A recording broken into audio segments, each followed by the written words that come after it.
If the pilot ever tells you to stay seated because something is wrong outside the aircraft, do not ask questions. Just listen. Welcome to Tales Beyond the Flame. On a routine passenger flight in 2016, a mid-range international aircraft departed from Singapore heading toward a scheduled stopover in Perth, Australia, before continuing onward. The flight was normal in every way: clear weather, stable crew, no mechanical issues reported during takeoff. The aircraft reached cruising altitude without incident and leveled out at approximately 38,000 feet over the Indian Ocean.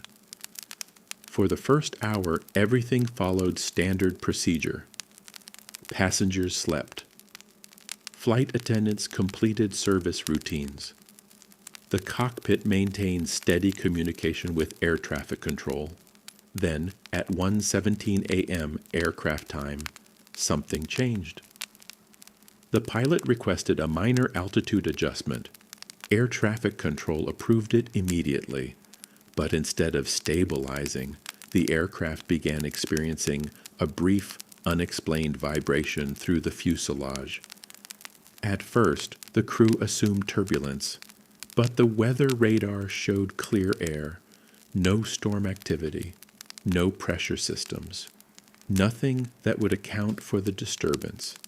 Then one of the cabin crew members reported something unusual through the intercom. A sound coming from outside the aircraft, described later as a dull metallic impact followed by something scraping along the exterior. The cockpit initially dismissed it as debris or ice fragments, but there was no icing condition, no storm, no other aircraft nearby. Within minutes, the sound repeated, this time closer to the rear of the plane. Passengers began to notice subtle vibrations through their seats. A few asked flight attendants what was happening. They were told it was routine turbulence. That answer didn't last long, because at 1:29 a.m., the aircraft's external sensor array began returning inconsistent readings. Temperature fluctuations on the left wing, then sudden pressure changes along the fuselage, then nothing. Complete sensor blackout for 11 seconds. When systems returned, the pilot requested visual confirmation from cabin crew. 2 attendants moved toward the rear section of the aircraft. That's when the first emergency protocol alarm triggered. Not inside the cabin, but outside. The aircraft's wing inspection camera feed had activated automatically, and what it showed made the technician in the cockpit go silent. There was something on the wing. At first glance, it looked like distortion, a shape clinging to the surface of the aircraft, partially obscured by wind and darkness. But it wasn't debris. It was too structured, too stable, and it was moving. Slowly. Adjusting its position along the wing surface without falling off at 38,000 feet. The cockpit immediately requested a second visual check. The feed confirmed it. Something was physically attached to the exterior of the aircraft. And then the cockpit made a decision they would later refuse to fully explain in interviews. They ordered cabin crew to secure the rear section of the plane and not open any external access points under any circumstances. But at that exact moment, the emergency door warning light in the rear cabin turned on. The cabin crew froze when they saw the indicator light, because no one had touched the door controls. The warning wasn't gradual. It activated instantly, like something on the other side had engaged it. The senior flight attendant immediately ordered passengers to remain seated and move toward the rear with another crew member. But as they approached, they could hear something faint through the door. Not knocking, not scratching. Pressure, like something heavy shifting against the metal exterior. The cockpit repeated the instruction over intercom. Do not open the door. Do not engage external systems. At 1:34 a.m., the aircraft began a slight but measurable loss of altitude, not dramatic, but steady, as if lift was being reduced on one side. Passengers began to panic. Flight attendants struggled to maintain order, while the pilots attempted to stabilize the aircraft.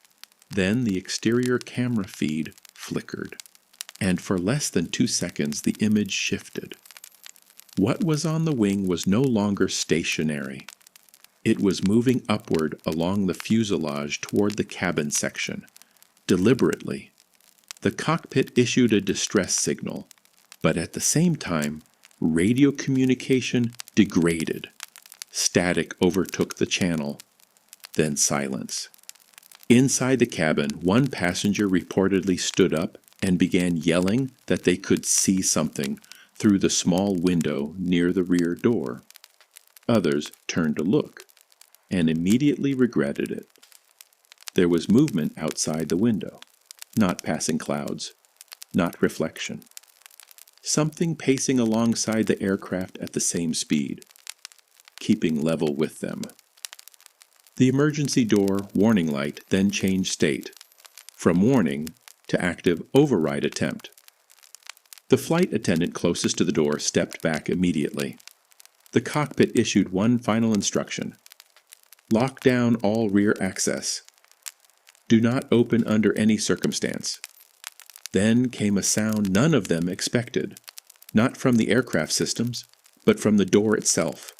A heavy, deliberate impact from outside. Once, then again.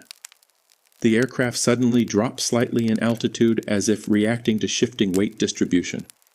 Passengers screamed. The pilots fought to regain control. And then, everything stopped. The external noise, the vibrations, even the warning systems. Complete silence. For approximately 6 seconds. Then the cockpit radio crackled back to life.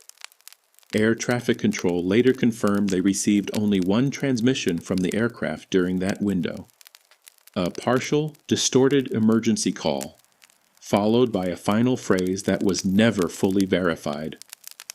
Something is attached to us. The aircraft stabilized shortly after. No official explanation was ever released for the sensor blackout or external anomaly.